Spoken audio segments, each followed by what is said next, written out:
If you're drowning in curriculum, every part of your house is covered in random worksheets, and there's art supplies everywhere, I've got this video for you. I'm Amanda. I'm a homeschool coach, executive function expert, and also a homeschool mom of 4 boys. And we live in a pretty tiny space. And in order to not have my homeschool material like explode all over the house, I have to be very organized and particular about how we homeschool. Today, I'm going to be sharing my Core 4 system that gave me peace of mind and actually helps our homeschool function so I know we're doing enough, and also it takes all the pressure off. Bonus, I'll also show you how I decide what fits into our homeschool and what's got to go. So I want to be real with you for a second. Homeschool organization is not about messiness, but having too much stuff. Now, all full transparency, I live in less than 900 square feet with 4 boys and a husband. So if I can figure out how to do this, you can too. Now, one of the things that living in a small space has done for me is it's forced me to make sure everything has home. When we don't have homes for our electronics, for our homeschool curriculum, for our worksheets, for the books we're reading, we waste precious time searching even our small space looking for the one thing. I cannot tell you how many minutes, hours we have lost on looking for like our multiplication times table sheets. But here's the thing. My kids have math binders and they're supposed to put it in there and it's supposed to be right there, and then they forget or it gets misplaced, or the 5-year-old's like, ooh, like he takes it or whatever. But that's just like one times table. I can't even imagine the amount of times we would be wasting if everything didn't have a home. And let's be honest, Pinterest methods that they highlight, these are moms who have a dedicated homeschool room, which is wonderful if you have that, but I don't. I don't even have like a homeschool space. We don't even have a dining room table. Everybody's like, oh, just do it at your dining room table. Like, guess what? Don't have one of those. So how practically do you organize homeschooling stuff in a small space or with a system that actually supports your family? So hopefully, just by me sharing how it works in real life for us, it'll give you some clear details of how to make it work for you. Now, number one, I want to be clear. There is a lot of confusion about, well, what should we be doing for homeschool? There are so many different subjects we could be covering. How do I make sure we're doing enough? How do I make sure we're doing the right things? And with all the options out there, that can feel very overwhelming. So I want to introduce my Core 4 method to you to help you simplify homeschooling, making sure you're doing enough, but also taking some pressure off yourself. So the Core 4, you might have heard of them before, although I had been homeschooled and public schooled and been homeschooling my children for like 2 or 3 years and had never heard of these. So if these are new to you, don't worry. Now, the first one I always like to focus on is language arts. Language arts is anything that's going to help our kids build communication skills. Reading, writing, speaking, grammar, all those beautiful things. That's language arts. Then there is math. Math, we have math books, we have math programs. So math feels pretty straightforward, but it also includes like logical and critical thinking. So math isn't always just numbers, but it can be patterns and number sense and logic as well. Third is science. My children are science nerds, so we are actually pretty heavy on the science in our house just because that's what they like. So I always like to keep science simple. Science is all about observation, experimentation, documentation, and coming up with conclusions from the evidence. So science isn't always like experimentation. It can even just be like watching a butterfly, drawing a butterfly, having caterpillars and watching them hatch into butterflies and releasing them. I mean, there's so much fun stuff in science. And then finally, there is social studies. And social studies is, a lot of people think of it just as history, but I like to think about it as people, places, and purpose. And that can be explored through history. That's wonderful, but it can also be through current events, or you studying a culture, or you reading the Bible, or you learning about yourself and your place in the world. So I actually love social studies, particularly the psychology piece of it, which isn't a best fit for like smaller kids, but it's always fun to talk to your older kids about that kind of stuff. Now that you know how to simplify your homeschool curriculum, right? Get those 4 core down, and let me take you on a tour of how we organize our homeschool curriculum in our teeny tiny space. Okay, are you ready? It's not beautiful, but it is what it is, okay? So here is how we organize our homeschool right here. We did just clean the house and tidy this up, so the house is a little cleaner than usual, but let me show you how we organize our homeschool by starting with my oldest first. Okay, so here is my oldest's bed.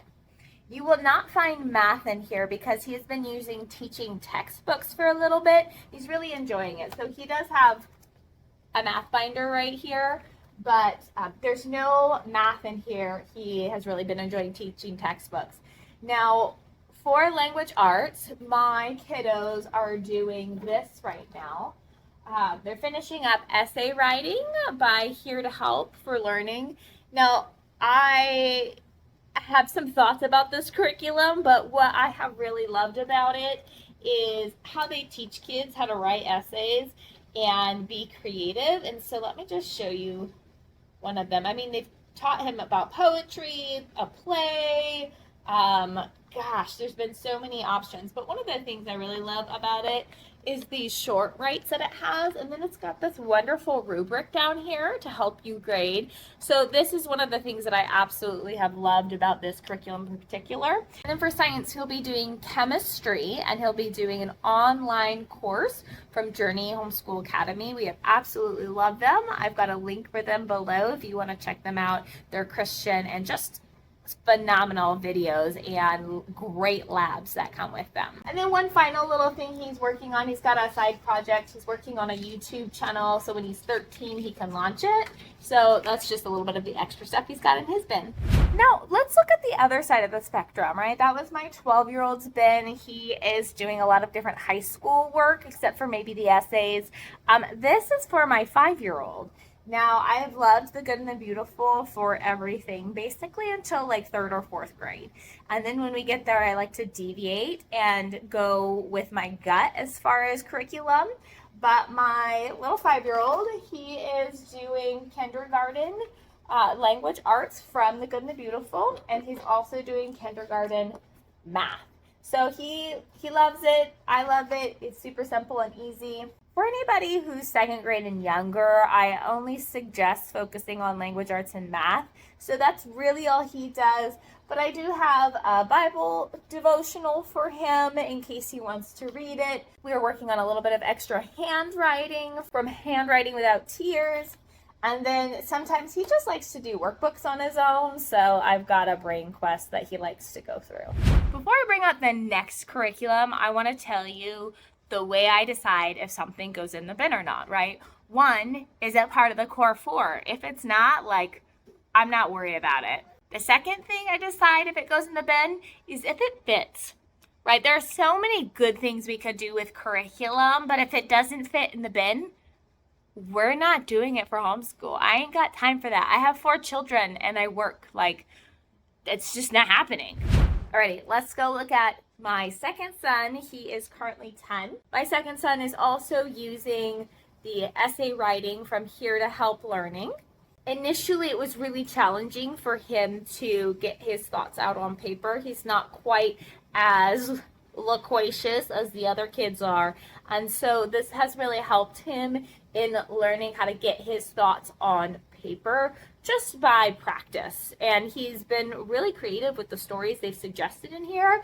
He also does like a stretchy reading book, but he just finished the Lord of the Rings series. So he wants to move on to The Hobbit. So he just finished the whole Lord of the Rings. Now he's going to move on to The Hobbit. I just don't have it yet. But between this and The Hobbit, that'll be his language arts program for a little while.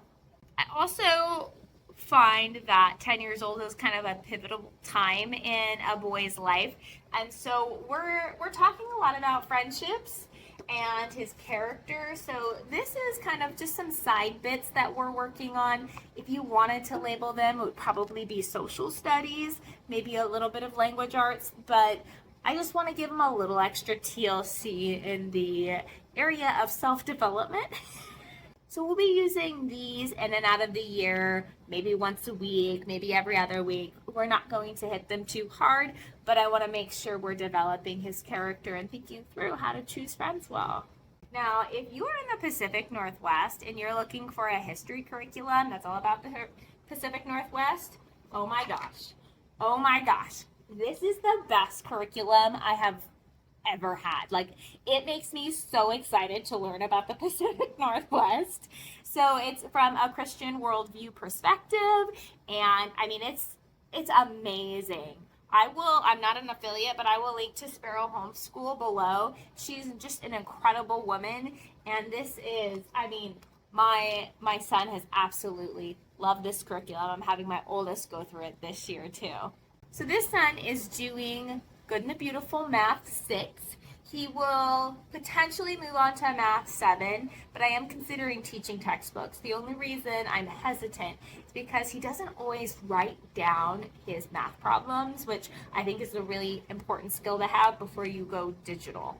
And finally, science. This one won't take us very long, and he has a physical science class lined up again from Journey Homeschool. I'll link to them below because they're amazing. We are actually going through this very taboo topic of sexual maturation. Not many parents look forward to having this talk, but I really have loved the Good and the Beautiful unit study on this.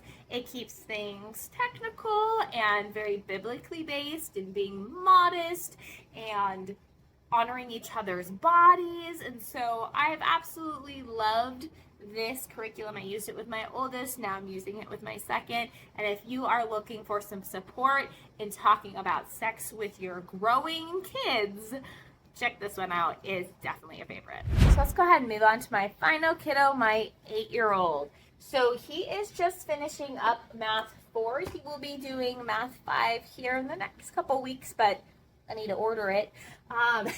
So he's almost finished with Math 4, the Good and the Beautiful. It served him really, really well, and we will definitely continue using it for this child for a little while. He is just about to start this essay writing with his brothers.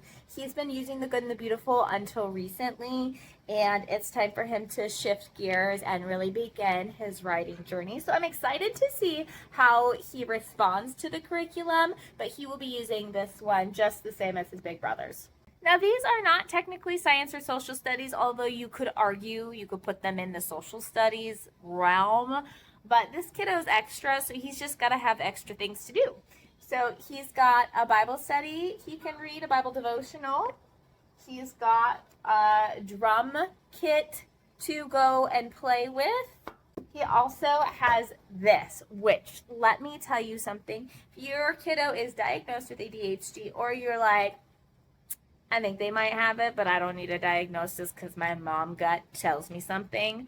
This book is so powerful for them. I am so excited to continue using this book with my son. We've done a few of the projects in here, and they have really helped with his self-esteem. Because he is different from his brothers. He's very fast-paced. He's a talker. He's an interrupter. There's not a lot of impulse control there. And this book has helped him see his qualities in a more positive light. And so I have absolutely loved this book. I would definitely put this under social studies. But yeah, if you got a kiddo who's struggling a little bit, check this out. I'll have the link below on Amazon. So for his stretchy language arts book, the one that's just kind of above reading grade level, I am having him do Black Beauty, which, to be fair, it's actually grade level for him, but he gets really overwhelmed by a lot of text on the page. So I was trying to have him read Wind in the Willows, but there is so much text on that page, or The Secret Garden. He can't drink it all in. So we're going with Black Beauty, The words are bigger. There's some more illustrations. Here's a fun project that has come from the ADHD book, just words that describe him. So family, Silas, brother, cares, defender, real, nice, shining, rising, masterpiece. I love it, right? These are so great. So for science, final subject, he has been doing, surprise, surprise, Journey Homeschool Academy.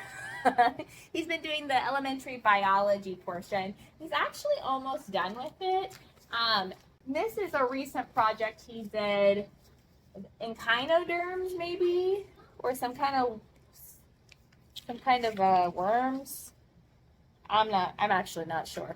But he enjoyed the project. So there you have it, my Core 4 system in action. Everything has a home, everything has a purpose and a place. Most importantly, it's super accessible when we need it.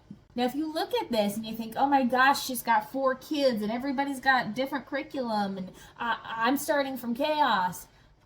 Know that this didn't happen overnight. This took me years in order to develop. So if you're starting from chaos, let's go ahead and start small. So where I want you to start is picking a home for your homeschool material, right? I live in a small space, so golly, this wall is where all the homeschool stuff is at. And once you've picked a home, pick out what kind of bins that you like. I mean, these white bins, I got these at Target and I bought them over multiple years, going back and getting more as I found more use for them. Now, if you're thinking, gosh, Amanda, that looks great, but those curriculum aren't going to work for my kids. I mean, I hear you. You got to figure out your own Core 4. And in order to help you do that, I have my homeschool routine builder. You can get that, the link below. It's completely free. And I'll teach you more about the Core 4 and how to think about structuring your time for the kiddos that you have in your real homeschool life, so that you can create systems that make homeschooling run smoothly for you guys. So I just want to give you one final look at our layout here for our book. Down here at the bottom, this is my 8-year-olds, this is my 10-year-olds, this is the 12-year-olds, and this is the 5-year-olds. And then, of course, like, we've got to also have some life here. So we've got our pencils and pens bin right here. I got this at the dollar store. I don't love red, but you know, it is what it is. I have some art supplies tucked back here in a bright green bin so that my little one can get to painting. And then over here we do have a little bit of glue, but mainly our erasers, because all of our pencils don't. Oh, that one. Wow, that one has an eraser. None of the other ones have an eraser. So that is how we organize our homeschool wall bin. And then as far as they actually do homeschool, they'll do homeschool on the couch. They'll do homeschool at the table. They'll do homeschool in the kitchen. Sometimes they'll do it in their bedroom. Sometimes they'll do it in my bedroom. So there's a lot of different places they can homeschool.